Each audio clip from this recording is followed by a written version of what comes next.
Hey guys, what is up, and I welcome each and every one of you to a new League of Legends video. So today we're going to be going over a new post that Riot gave us somewhat recently, talking about the behavioral systems. Essentially, they're making a post, or giving us an update and everything about pretty much them, actually finally truly dealing with and removing, hopefully, toxic people, INTERS, griefers, there's that whole aspect. We're going over the post, guys. So pretty much they're trying to remove players like this right here. Kind of limit testing on the Yone there, on the Smurf. Yikes. Anyways, so let's take a look at it together. If you guys enjoy, don't forget to hit that like button. But let's just jump right into it. Let's read it. Let's see what it is. I'll give you guys my thoughts, of course. Let's go. So welcome to the November issue of Behavioral Systems. This will be our last post for 2020 as we've worked to finish out the year strong. We'll touch briefly on where we are now, then graze the surface on where we're heading in 2021. I cannot wait till they fix this stuff. I'm actually losing my mind playing this game. Anyway, lever and intentional feeding results. So last month, what did they say last month exactly? Quickly take a look at this post very quickly. I don't think we went through this post together, but anyways, so last month we called out our ongoing experiments for detecting punishments. As the latest round of iterations wraps up, we've had some time to review our tests and simulation results, and we're confident that we're hitting the right notes. Specifically, our lever detection and penalties alongside our second iteration of intentional feeding detection are showing surges in detection accuracy. Okay, cool. Are we doing anything about it? As our detection accuracy increases, so does the application of the modified penalties we established back in August. Okay, we've seen, wait, was this post back in August? Last month. No, that's October.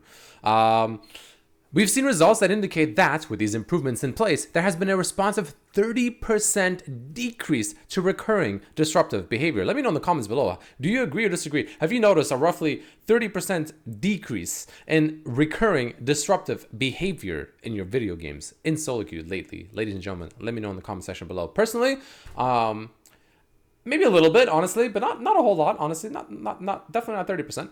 On the flip side, in tests where we increased our thresholds to detection, making it harder for levers to be flagged, and subsequently decreased our punishment application as a result, we saw a predictable resurgence of negative behavior, which makes sense. Please do not decrease it. Continue increasing. Thank you. Finishing out the year, we'll continue training our lever and intentional feeding models to further increase accuracy and immediacy of our response. So pretty much that they apparently have seen an increase of 30%, or a decrease rather, 30% of recurring disruptive behavior. Like for instance, griefing, trolling, inting, that kind of stuff. Which again, I don't know if I mean 30%. I don't know. I guess they have the actual stats. Maybe it actually is 30%, but I have to say, it does not feel like 30% in my game. I'm just saying. Not 30%. Where we are now. So for other in-flight projects, our development team is hard at work wrapping up the early surrender and LP Constellation. These are pretty cool. Constellation projects, but I'll open up just in case. We mentioned in September for the release in 10.24. What patch are we on now? We're on 10.22. Now that we're closer to launch, we have more details to share. So our implementation for early surrender will start at the following. So after 10 minutes of play, when a player is identified as AFK for an extended period of time, what does extended period of time mean, Riot Games? There will be a prompt for the team to surrender if they choose. Good, so now you can early surrender by 10 minutes instead of 15 minutes. Okay, I guess it's a step in the right direction. As with the remake logic, which by the way sucks major behind, the remake system, atrocious, this actually disgusting. I'm actually ashamed to even have that as a player in this game. It's so bad. If anyone even moves, if they start with an item in the inventory, let's say they have biscuits or something like that, as far as I'm aware from the last time that happened, you can remake that because it started with an item that, even though they had never connected to the game, but because they have the biscuits or something in their inventory literally upon the first second of the game, you can't remake.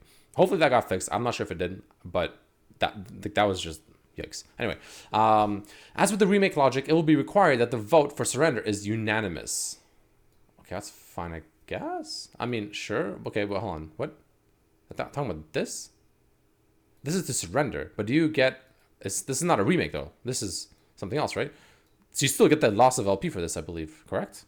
AFK surrenders will still adhere to the LP Constellation rules, okay, which are, for LP Constellation changes, LP Constellation will be provided to those that are subject to AFK behaviors in their Summoner Rift rank. Okay, good. LP Constellation will take into account multiple variables throughout the game to determine an LP value to provide to players affected by an AFK on their team or in the game. Good. That's actually really good. So if you get someone that literally AFKs the game, and you can finally not only leave the game earlier, so you don't have to waste time for no reason at all, but apparently you'll also lose less LP, which is a good thing. Sucks that you still lose LP, but if you don't lose LP, you can abuse the system way too hard, which makes sense. So it's fine, I think, honestly. The fact that we lose less LP is still a step in the right direction, of course. LP Constellation will not be provided to the AFK or any premate in the AFK player's team. Makes sense. So if you're duo queue and your AFK person or your teammate, your duo, decides to leave or whatever, as the duo, even though you didn't leave, you'll still lose the full amount of LP as the person that AFK'd, in this case, your duo. LP Constellation will be capped week over week. What?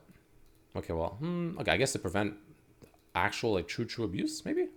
We'll be watching LP very closely to avoid any negative LP trends influenced by Constellation LP alongside other LP changes to ranked plan for the preseason. By the way, guys, don't forget, in the new season and preseason, I'm assuming, there will no longer be interdivisional promos.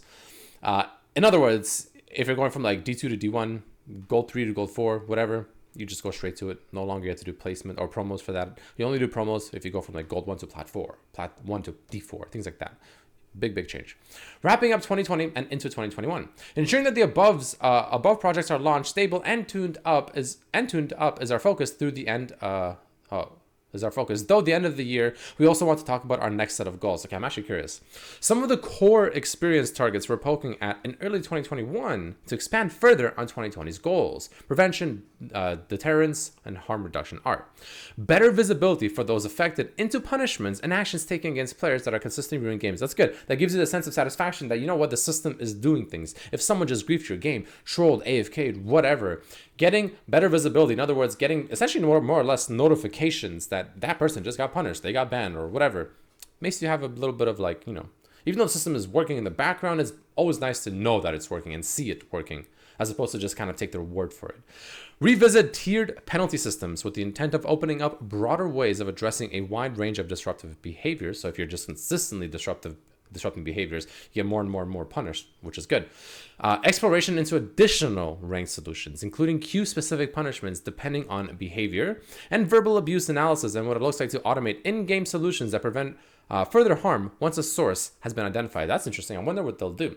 Further harm? Does that mean that like if someone's being toxic and verbally toxic in the game, it will somehow detect that and instantly like mute them like halfway through the game? Maybe I'm not really sure. Pretty cool though.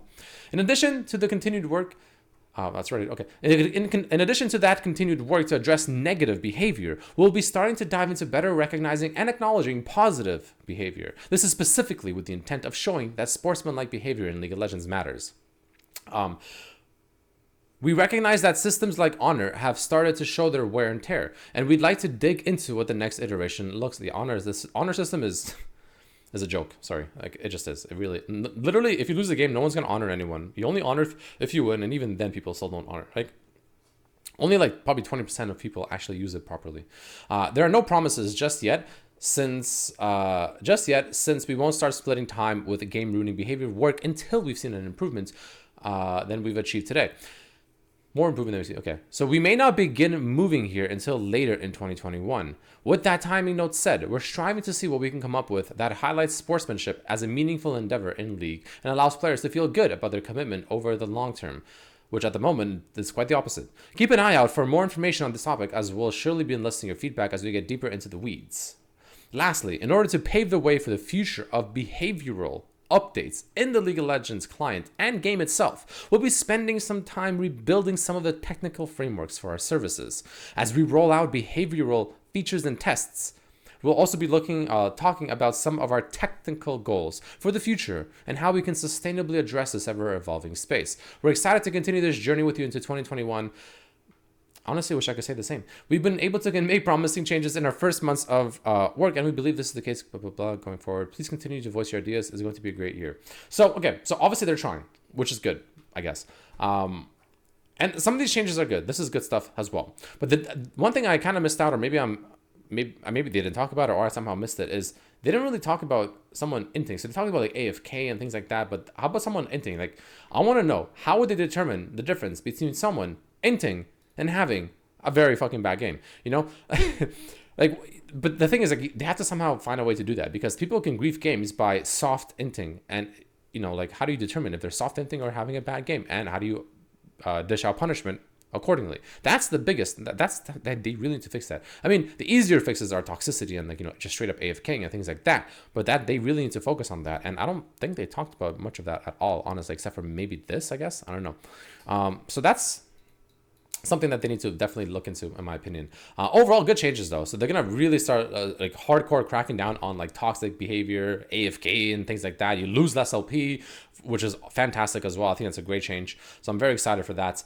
But yeah, that's it for this one, guys. Hopefully the next season is good. Please, all that is holy on this planet Earth, I really want this next season to be a good season where it doesn't feel like it's an absolute chore to play this game. Because right now, with the way players are and the behavior, it feels like an absolute chore sometimes. It truly does.